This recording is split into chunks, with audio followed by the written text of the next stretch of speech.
Hey, I heard you want to talk about getting over self-doubt as a writer. Okay, come on.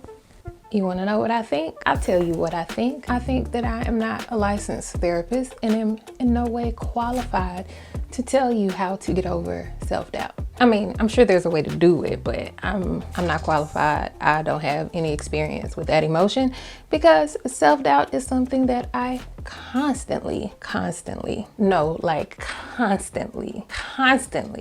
struggle with. But Christina, you do so much. Let's talk about how that don't mean nothing, like nothing, because my ability to produce is in no way tied to some mythical, and I do mean mythical, lack of self-doubt. It has everything to do with a refusal to not produce. See, I believe that most creatives struggle with self-doubt. You know, it's this ever-present little bitch on your shoulder telling you that you're not good enough, you're not pretty enough, your work sucks, your toenails are too long, blah, blah, blah, blah, blah, blah, blah, blah, blah. But you know better than that, right? You know that you have these capabilities, this passion, this talent, the drive, the work ethic, all the ingredients to be successful. So my thing is, you don't need the little raggedy bitch off your shoulder.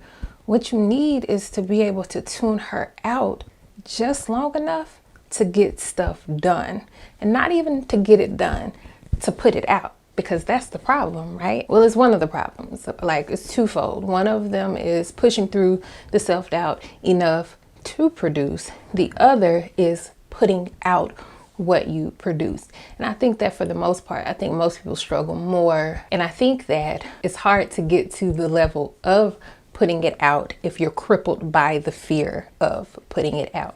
And so it's just kind of this little hellish roundabout that you can't get out of. But what stops you is you don't feel like you're brave enough. You have these fears. But the thing is, you ain't gotta be brave. You don't have to be fearless. What you need is courage. Bravery is fearless, you know, and again, you don't have to be fearless. What you're looking for is courage, because courage is doing something despite the fear. You can be scared of what people are going to say. You can be scared people are going to hate it, all of that. But what you can't do is let that paralyze you. That's where the problem comes in. You know what I hear like a lot? CCJ don't miss. CCJ never disappoints. CCJ can do no wrong. CCJ always gets it right. Do you understand how much pressure that is? To the point that it's like, no, I don't miss because I can't afford to miss. Like, I'm putting everything that I have into this so that I don't miss. This is not effortless. As if in the event that I do miss, it's all just gonna come crashing down.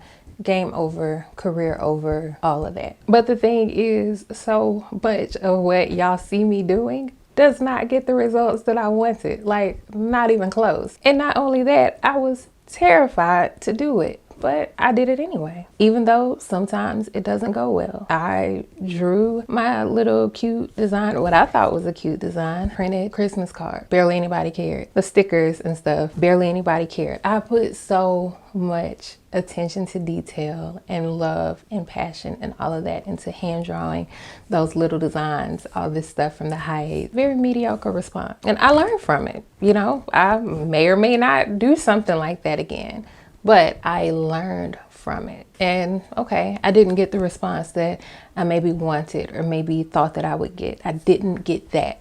But you know what I also didn't get? What I also don't have? Regrets. I do not have to sit around wondering what could have been, because I know what was. Because see, what's going to happen is if you don't exercise your vision, write your book, do your podcast, make your videos, design your book cover, whatever it is that you feel like you have this passion to do, if you don't do it, one of two things is going to happen. You're either going to be stuck wondering what if, or you're going to watch somebody else execute your vision. And let me tell you, that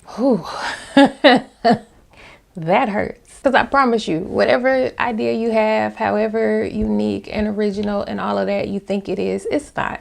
Somebody else has the same idea too. Somebody else is thinking about the same thing. Somebody else is gonna take it and run with it. That plot that you have, that idea that you have for a new business, whatever.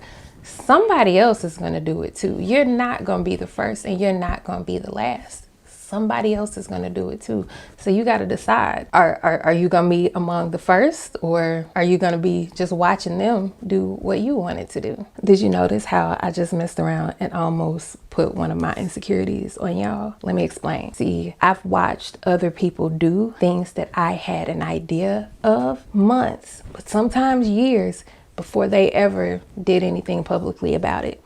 They didn't steal my idea. They didn't know I had the idea because I never told anybody. Or I told a few people and they encouraged me like, yeah, that's a good idea. You should do it. And what did I do? I sat on it. And then I had to watch other people do it. Yep. I had to watch other people do it.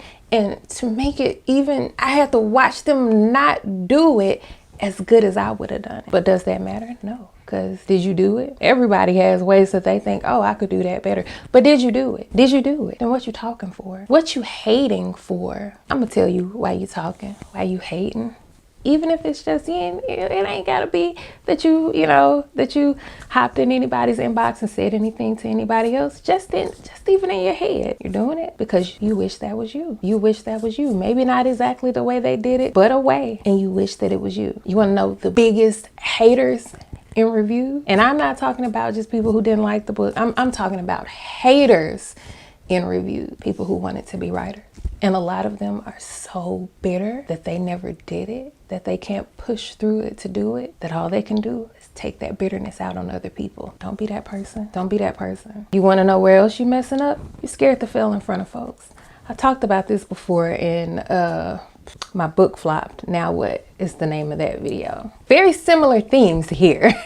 But yeah, y'all too scared to fail in front of folks. And I know it because I've been there. I am there every Tuesday and Thursday. Been there, got about 15 t-shirts. Yo, if I don't do this right, what are people going to say? What are people going to think? I'm gonna laugh at you. Man, so? And that's what you're gonna let stop you? Yes, people are going to talk about what you're doing. Some of it is gonna be bad. Some of it is gonna be good. At least you're doing something. You know what I've discovered? People who are always with that critical stuff, all that ugliness, just nastiness, miserable. They are bitter because they aren't doing anything, or the stuff they tried didn't work out, or they wish they were doing something. Then you have the stuff that's just a little gossip. That's harmless, whatever. Girl, did you see what Keisha doing? I mean, I did, but I don't like that. Girl, you don't never like nothing. Yeah, that little stuff like that, that's harmless. Again, whatever. Who cares? They don't like it. Okay. But then there's going to be people who do like it. And then there's going to be people who love it. Yeah, but what if nobody likes it? So you don't like it? Your betas don't like it? Your friends who read don't like it? Nobody likes it? That's not even, come on. Let me tell you the book that nobody liked, the one that didn't get published. Nobody can like a book that didn't get published. So you may as well take the chance. And it does not have to be perfect. Serena don't play the same way she did 10 or 15 years ago. In like the best possible way. Beyonce don't sing like she used to sing. Viola don't act like she used to act. Now imagine if they had come out the gate with, well, I don't have 10 years of experience right now. I can't do the things that people who have, I can't do the same things that people with more time and experience under their belt can do. So I'm just not going to do anything. Now, what kind of sense does that make? None. Now, again, I am nobody's licensed therapist. And if you have the ability to talk to one, I suggest that you do talk to one. But in my experience, in 7, 8, however many years I've been publishing, there is no magic cure for self-doubt. There is no bullet that's gonna take it out, strike it down. I don't think that getting past it should be your goal. I think that you need to work on not letting it take you out. You need to work on trusting yourself and trusting your art, so that when that self-doubt does rear its ugly head, and it's gonna, you can acknowledge those feelings. They're there. It happened. You've got to decide that this is not gonna take me out. This is not gonna stop me. I have these feelings and I'm scared and I don't know what's gonna happen, but I believe in my art and I'm gonna make it happen. That's it. That's all I got. I'm going to go have my own existential crisis about my art.